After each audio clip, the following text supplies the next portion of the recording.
Hey everybody, thanks for joining us on day 11 of our Bible in a Year plan. We're working through, we're reading the Christian Standard Bible. We're going through the entire Bible cover to cover in 1 year. Today we're going to be reading Genesis 34, 35, 36. So just throwing out what we're going to be reading today.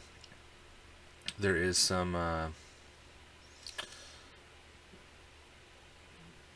adult, we'll say, content in this. So if by chance you are listening and there are kids around, you may want to listen prior to, just because some of the things are going to be said. But wanted to throw that out there just as a caution.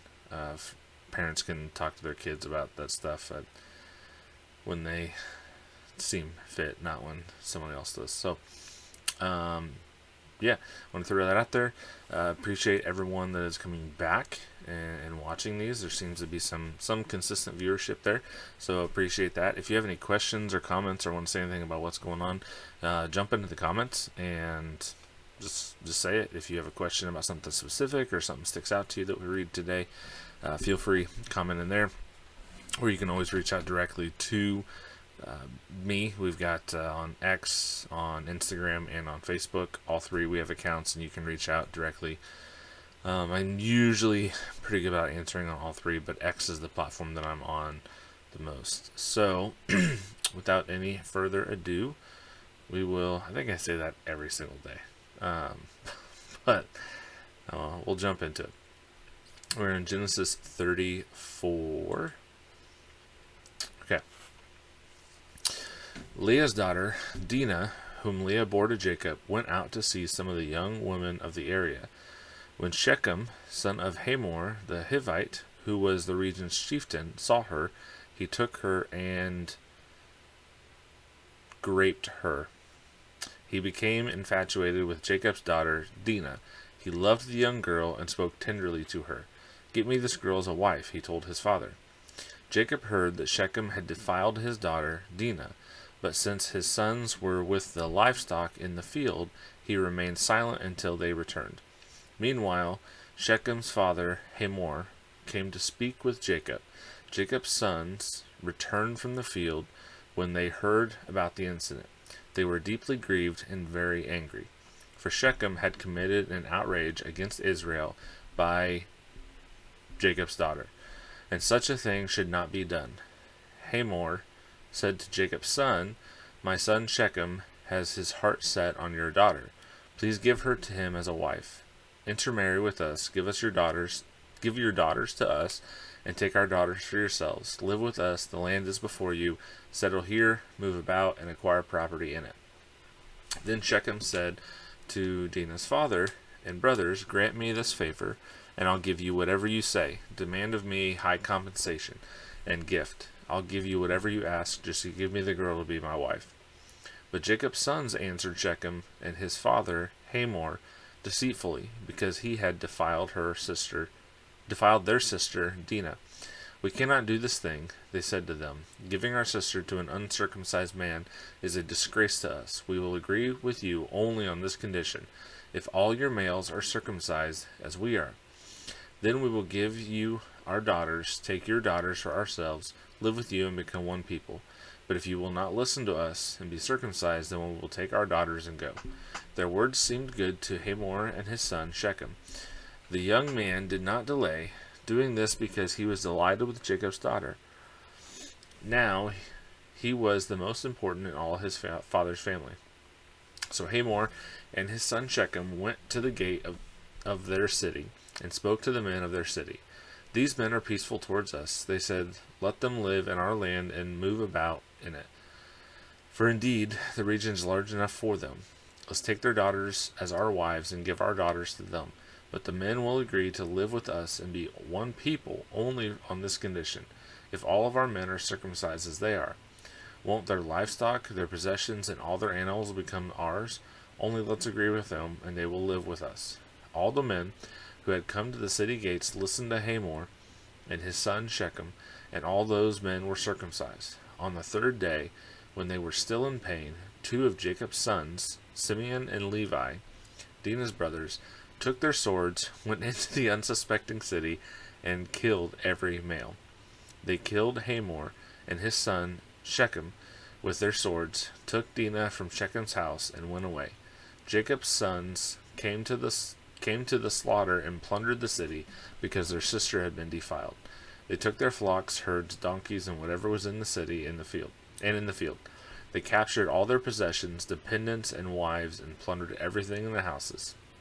Then Jacob said to Simeon and Levi, "You have brought trouble on me, making me odious to the inhabitants of the land, the Canaanites and the Perizzites. We are few in number. If they unite against me and attack, I and my household will be destroyed." But they answered, "Should he treat our sister like a prostitute?" Genesis 35. God said to Jacob, "Get up, go to Bethel and settle there. Build an altar there to the God who appeared to you when you fled from your brother Esau." So Jacob said to his family and all who were with him, "Get rid of the foreign gods that are among you. Purify yourselves and change your clothes. We must get up and go to Bethel. I will build an altar there to the God who answered me in my day of distress. He has been with me everywhere I have gone." Then they gave Jacob all their foreign gods and their earrings, and Jacob hid them under the oak near Shechem. When they set out, a terror from God came over the cities around them, and they did not pursue Jacob's sons. So Jacob and all who were with him came to Luz, this is Bethel, in the land of Canaan. Jacob built an altar there and called the place El Bethel, because it was there that God had revealed himself to him when he was fleeing from his brother. Deborah, the one who had nursed and raised Rebekah, died and was buried under the oak south of Bethel. So Jacob named it Allon Bacuth. God appeared to Jacob again after he returned from Paddan Aram, and he blessed him. God said to him, "Your name is Jacob. You will no longer be named Jacob, but your name will be Israel." So he named him Israel. God also said to him, "I am God Almighty. Be fruitful and multiply. A nation, indeed, an assembly of nations will come from you, and kings will descend from you. I will give to you the land that I gave to Abraham and Isaac, and I will give the land to your future descendants." Then God withdrew from him at the place where he had spoken to him.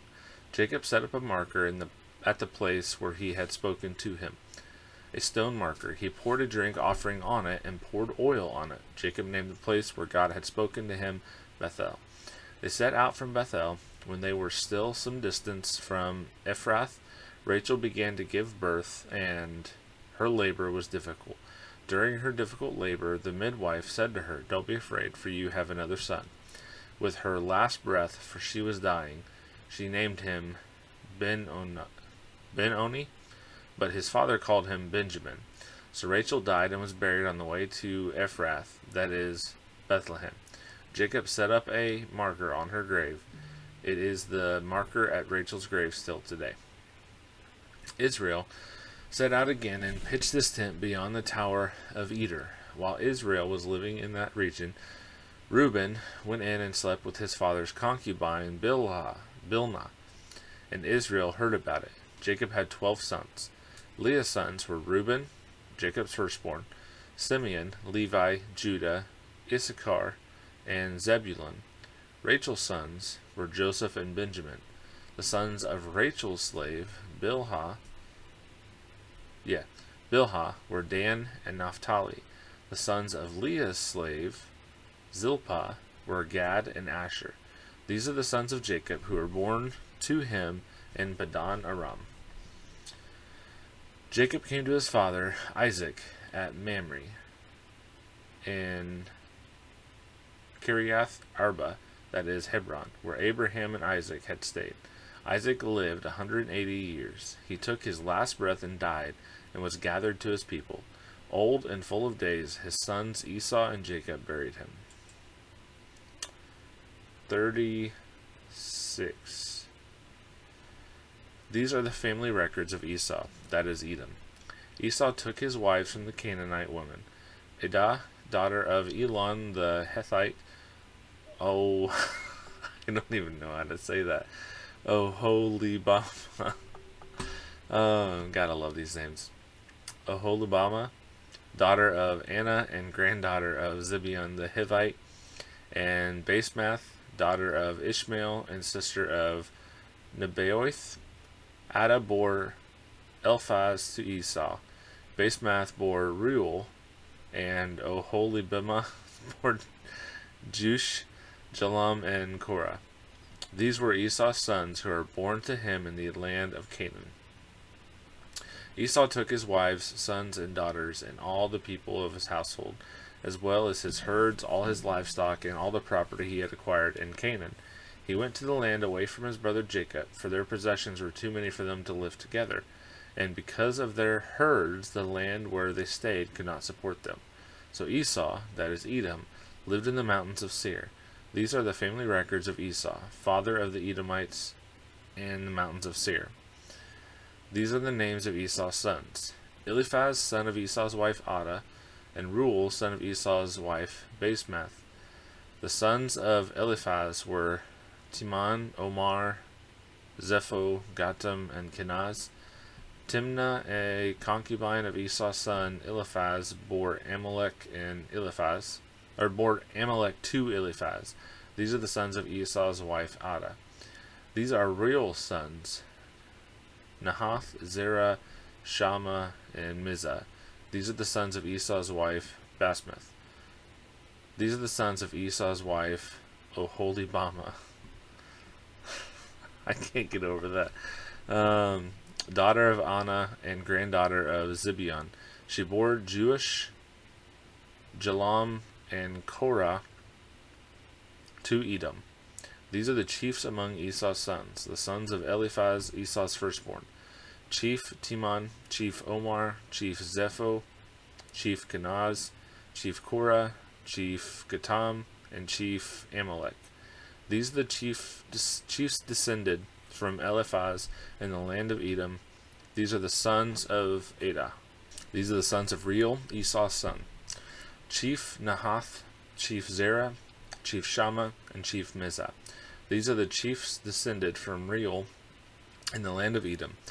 These are the sons of Esau's wife Basemath. These are the sons of Esau's wife Oholibama, Chief Jush, Chief Jalam, and Chief Korah. These are the chiefs descended from Esau's wife Oholibama, daughter of Anna. These are the sons of Esau, that is Edom, and these are their chiefs. Seir's family. These are the sons of Seir the Horite, the inhabitants of the land: Lotan, Shobal, Zibeon, Anna, Dishan, Ezer, and Dishan. These are the chiefs among the Horites, the sons of Seir, in the land of Edom. The sons of Lotan were Hori and Heman, Timnah and Lotan's sister. These are Shobal's sons: Althan, Manahath, Ebal, Shepo, and Onam. These are Zibeon's sons: Aya and Anah. This was the Anah who found the hot springs in the wilderness while he was pasturing the donkeys of his father Zibeon. These are the children of Anah: Dishan and Oholibama, daughter of Anah. These are Dishan's sons: Hemdan, Eshban, Ithran, and Sharan. These are Ezer's sons: Bilhan, Zavan, and Akan.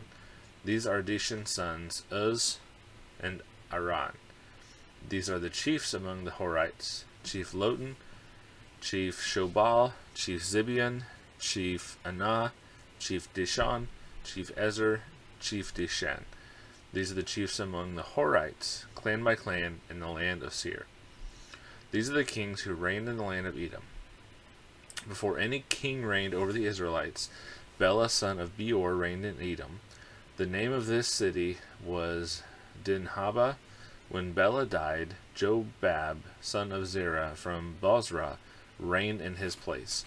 When Jobab died, Husham from the land of the Temanites reigned in his place. When Husham died, Hadad, son of Bedad, reigned in this place. He defeated Midian in the field of Moab. The name of his city was Avith. When Hadad died, Samlah the Masrekah, or from Masrekah, reigned in his place. When Samlah died, Shaul from Rehoboth on the Euphrates River reigned in his place.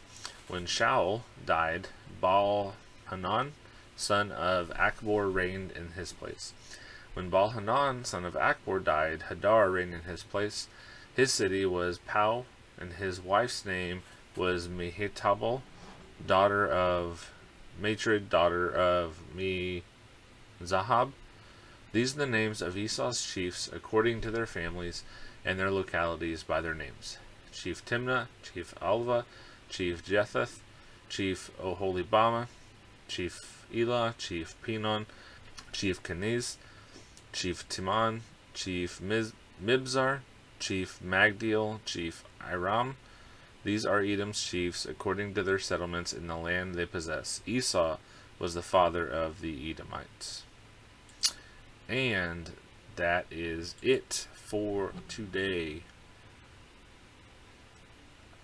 Now, a little bit interesting reading today. Started off pretty intense and then moved to much slower.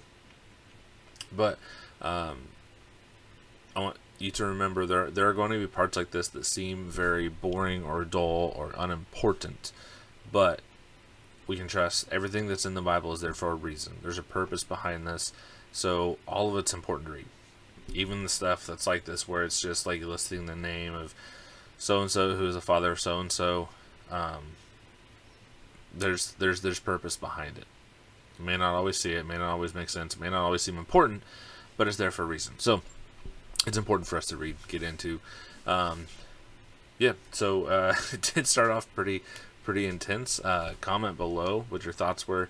Let me know what you think, good or bad, what stuck out to you.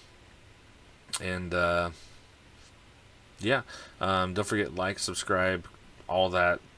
I almost said comment again. Pass along. Word of mouth is the best way that podcasts spread, is by telling people. So if this has been a blessing to you and you think there's somebody else that you know that this may be a blessing to, pass it along. The whole purpose of this, I want to bring something for people who don't have maybe someone that they can work through a plan with. This is something that they can use to be reading through with somebody.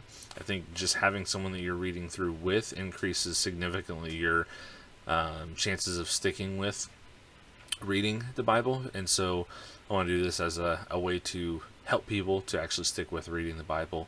We are reading the CSB, and that's typically the version that I read my when I'm doing my own casual reading in the Bible. I actually have a CSB Apologetic Study Bible. You can see a link for that in the description if you're interested in getting that.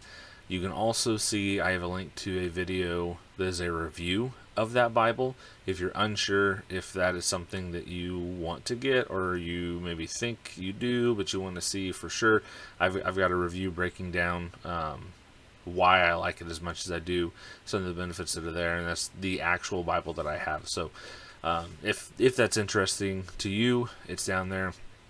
Feel free to take a look. Appreciate everyone that's watching through to the end on this one. Hope it's been a blessing to you. I've been enjoying, looking forward to getting to sit down and do these each day. So I really appreciate it. Thanks for watching. God bless.